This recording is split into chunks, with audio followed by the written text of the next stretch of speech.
The Mechanic TV. Who made this? The Mechanic TV channel, dito ay manood ka.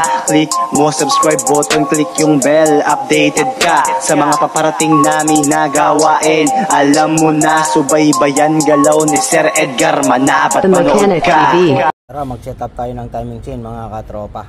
So, sa pag-set up ng timing chain, isi-share ko sa inyo yung before and after mga katropa. So, yung before na magtanggal kayo ng timing chain mga katropa at naka-timing na yung timing chain. Gaya sinabi ko, lagi ako nagmamark dito sa center before magtanggal. Ayan, ito kung mapapansin nyo itong mark ko na to, ito mark na to, tsaka ito, yan, magkaalo na yan, yan, before ko tanggalin si timing chain. So siyempre sa pagbabalik mga katropa, ganun din, iseset nyo yung marking nyo dito, yung marking nyo rito, tsaka yung marking nyo rito sa block. Yan yung pinaka timing nyo. Yan. So kahit wala kayong special tools, ayan na yung pinaka timing nyo mga katropa. Susundan nyo na lang yung timing dito sa taas, kagaya ng bago nyo tanggalin mga katropa. Ngayon papakita ko sa inyo na tama yung timing natin. Gagamitan natin ng special tools mga katropa. Ipapakita ko sa inyo. Yan naman timing na ganyan mga katropa, in case lang naman na wala kayong special tools. So meron tayong special tools dito. Yan. So tingnan nyo naman kung paano saktong sakto yung ano nyan. So ayan, nakita nyo yun, dati papasok natin dito sa butas na to. Ayan, dito siyempre meron bolt yan. Yan. So ayan yung pinaka timing yan. Nakita nyo sakto-sakto yung timing natin mga katropa. Ayan, no? Tapos dito meron bolt yan dito sa butas na to. Ayan. Yan yung ipipix yung timing tools nyo mga katropa. Yan. So kahit wala tayo, basta naka-timing kayo rito, nakalagay yung mark, meron kayong marking, kahit wala kayo nito, okay lang mga katropa. Yan, di ba? Yan, para sa mga walang special tools, kung sakali magta-timing kayo, yan. Marking lang dito yung katapat niyan. Tapos siyempre, alam niyo naman kung ano yung marking dito. Kaya, tsaka yung marking dito sa injection pump, yan, meron naman siya mga dot mga katropa. Ngayon, sa pagkakabit ng timing chain, gaya sinabi ko, naka-timing na kayo. Huwag nyo munang higpitan dito yan sa 6 na bolt na to mga katropa. Ayan. Huwag nyo munang higpitan yan dyan sa 6 na bolt na yan. Huwag nyo muna siyang higpitan. Kasi pag hinigpitan nyo yan, medyo mahirap i-center mga katropa. Ayan. So ngayon, hindi pa siya nakahigpit. Pag lalagay kayo ng tensioner, ayan, makita nyo siya mismo yung sumay-center. Dapat center kasi rito yan. Siyempre kung paano natin siya tanggalin, center dapat yan. Pwede nyo siyang move left and right. Ngayon, pag na-timing nyo ng ano yan mga katropa, na-set nyo na lahat. Siyempre hindi pa siya mahigpit. Kahit ito hindi pa ito mahigpit, yung sa ating high pressure pump, saka nyo na ilalagay si tensioner. Ayan, pupunta na yan sa dati niyang timing. Naka-center na yung clearance, saka wala ka na makita clearance.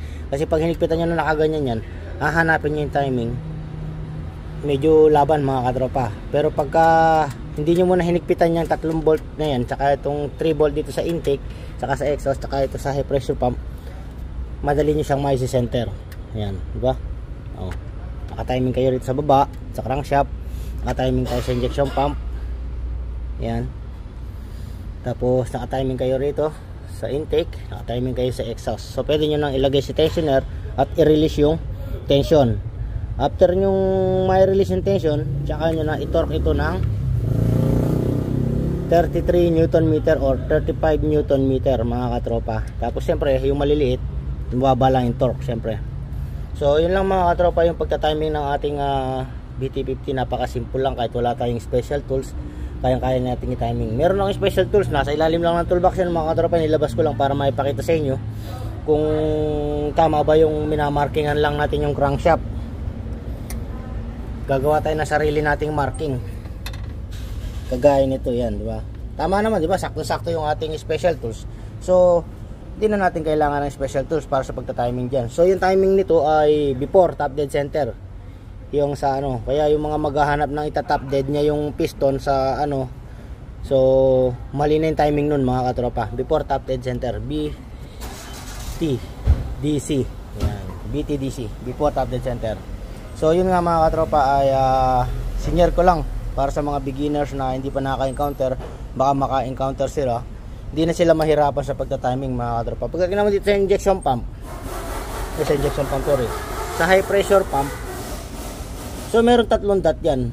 Siyempre pag tinanggal nyo itong bolt, makikita yung 3 dot. Napakadali lang naman yan mga katropa. Kung gusto nyo ibalik sa original, papakita ko sa inyo. Halimbawa ito, yung 3 dot nya is nandito, 1, 2, 3 yan.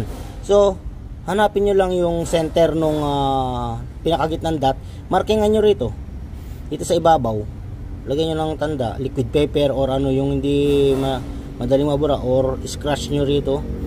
Yan. Kung gusto nyo ibalik sa original na timing kung paano nyo tinanggal bago nyo tanggalin mga katropa, ayan, halimbawa ito nandito, tapos ibalik nyo ganyan.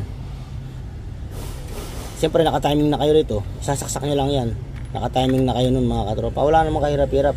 So kahit naman lumis ng konti yung 3 dot, wala namang problema dyan mga katropa.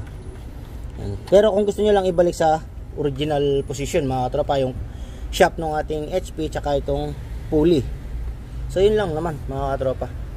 So yun nga mga katropa, so final torque na lang yung mga yan.